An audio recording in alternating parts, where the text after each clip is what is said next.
Maaf teman-teman, tadi sempat terputus karena memorinya ternyata tidak cukup, dan semoga ini cukup ya. Biar lebih cepat, saya ingin meluruskan kembali soal kata si Condro, saya ngeblok ya. Saya tekankan, saya tidak pernah ngeblok siapapun ya. Saya tidak pernah ngeblok siapapun ya, dan saya juga tidak tahu saya diblok atau tidak. Saya tidak tahu, yang tahu mereka ngeblok saya atau enggak ya. Yang jelas poinnya di sini, saya tidak pernah ngeblok siapapun ya. Di tim saya tidak ada ngeblok ya, itu faktanya.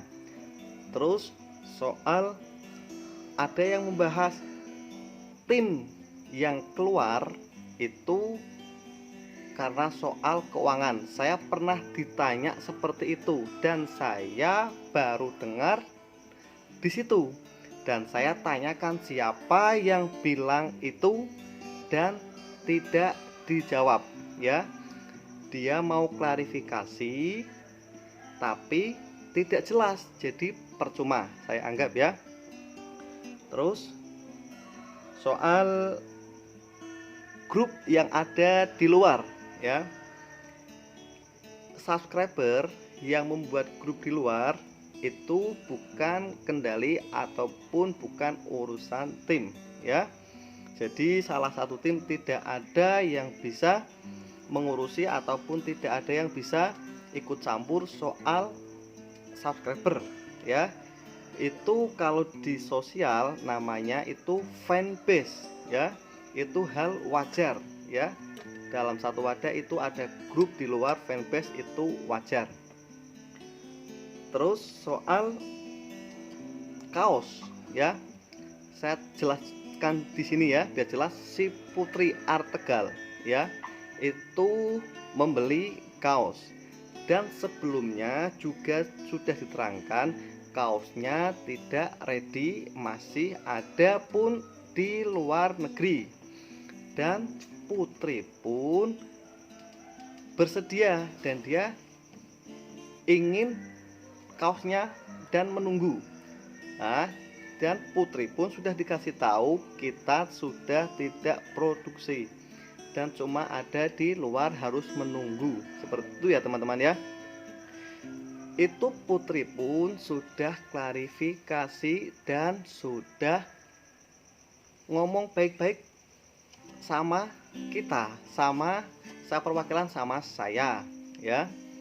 Sudah ngomong baik-baik, iya mau menunggu, dan Putri pun pasti tahu saya sebenarnya tidak ada urusannya sama tim, tapi biar Putri biar tim jelas ya Putri ya. Di tetangganya Putri waktu itu saya dikenalkan sama temannya Putri soal masalah jual beli ya. Jual beli masih ada ninggal lebih dari 5 juta ya kan. Lah iya, tetangganya Putri di situ. Temannya Putri juga yang mengenalkan juga Putri. Putri pun tahu, tinggal minta uang kaos itu sama tetangganya, sama temannya itu ya. Jadi sebenarnya itu masalah clear, Putri sudah tahu sebenarnya. Jadi tidak ada pembahasan di tim ya. Putri pun sudah tahu, saya yakin itu sudah ada omongannya seperti itu. Terus soal apa ya tadi,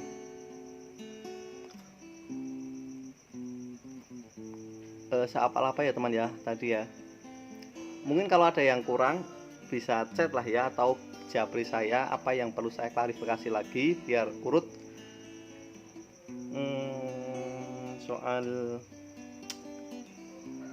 kurang lebih seperti itu ya, sudah saya tanggapi semua ya. Oh iya, soal katanya saya takut ya. Saya diundang rapat, saya nggak datang karena takut. salah sekali ya teman-teman.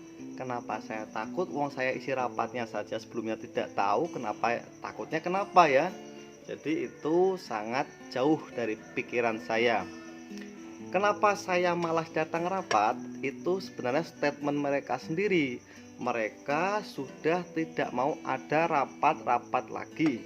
Waktu ada rapat, salah satu tim ada yang nggak mau rapat, jadi rapat dibubarkan, kita ngikutin. Katanya salah satu tim sudah tidak mau datang rapat-rapat. Karena apa? Karena dalam rapat itu selalu tidak diterapkan dalam prakteknya.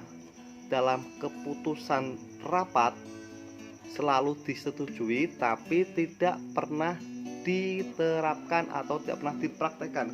Jadi saya pikir rapat-rapat itu betul menurut mereka sudah percuma ya. Saya tidak takut sama sekali karena saya tidak paham apa yang mereka pikirkan, karena keputusan selalu diambil salah satu pihak ya. Selalu seperti itu. Jadi yang mau dipertanyakan, kalau memang ada masalah sama saya, harusnya konfirmasi ke saya. Karena berhubung saya tidak ada ataupun tidak merasa ada masalah, saya tidak konfirmasi ataupun tidak tanya ke mereka ya. Jadi kalau mendengar sesuatu dari luar soal saya ataupun soal siapapun, pertama jangan ditelan mentah-mentah, harus dikonfirmasikan sama yang bersangkutan, seperti itu ya harusnya. Jadi soal itu rapat saya tidak datang, bukan saya takut, saya ada keperluan, seperti halnya yang lain juga ya. Saya memang malas datang soal rapat-rapat karena percuma ya teman-teman ya, tidak ada keterbukaan ya. Semua dulu waktu kita masih pegang keuangan, mereka selalu curiga. Tapi kecurigaan mereka kita biarkan saja, karena kita selalu ada pembukuan. Kita bukan orang yang bodoh ya. Kita apalagi pegang uang orang ya. Jadi kita pasti ada pembukuan, ada tanggal, ada momen, semua tercatat rapih. Dan waktu itu sudah clear terbuka saat rapat, yang dicurigakan kita buka dan kita terangkan. Entah itu paham atau tidak pahamnya, itu tergantung pada otak orang masing-masing ya, seperti itu. Dan dengan itu kita atau yang sebelumnya pegang uang, biarlah yang lain di sini Bang Dul yang pegang ataupun tim lain lah biar pegang, supaya dia ngerasain juga, biar dia pengalaman juga gimana rasanya pegang uang. Dia ada pembukuannya tidak, ada catatannya tidak. Lah seperti itu. Ternyata selama ini yang mereka inginkan waktu dulu kita pegang keuangan harus tiap minggu, tiap bulan kita laporan.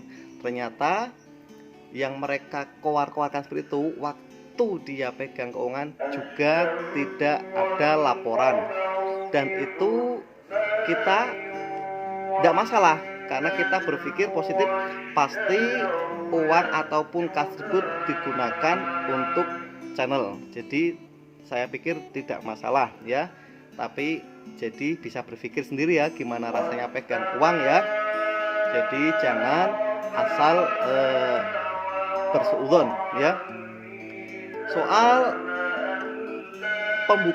pembukuan ini ada tambahan lagi. Soal masuk rekening, dikeluarkan harus lewat satu pintu atau satu tempat, dan ternyata malah dibukakan rekening yang bukan dari tim ya, nggak jelas itu siapa, atas nama siapa, rekeningnya juga nggak jelas di situ.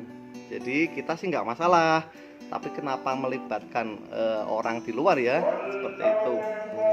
Dan nyatanya pun itu tidak terrealisasi ya.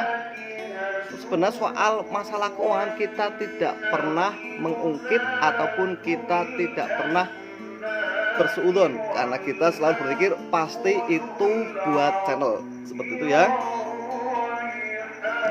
teman-teman. Begitu perwakilan klarifikasi saya. Soal tadi ada yang komentar yang tidak datang itu bermasalah, pasti bermasalah. Bukan seperti itu. Kita, khususnya saya, Mas Bambang, Mas Dide, tidak dapat undangan untuk hadir ya, tidak dapat undangan, jadi kita tidak tahu, tidak ada pemberitahuan apapun ya. Bahkan di grup, sepertinya sudah lama tidak terfungsikan ya. Terus soal ada 6 tim yang datang ke tempat Sondro untuk membahas soal channel yang dibekukan, kita juga tidak tahu. Soalnya Sondro sendiri yang katanya waktu rapat itu dia yang membekukan, dia sudah tidak nyaman, dia mau menjalankan satu tim AJM saja. Sebenarnya tim AJM itu pun timnya siapa ya? Kalau memang timnya CMM kan harusnya juga punya kita semua ya. Jadi semua inventaris AJM ya punya CMM, lah punya CMM ya punya 9 orang itu ya. Jadi di situ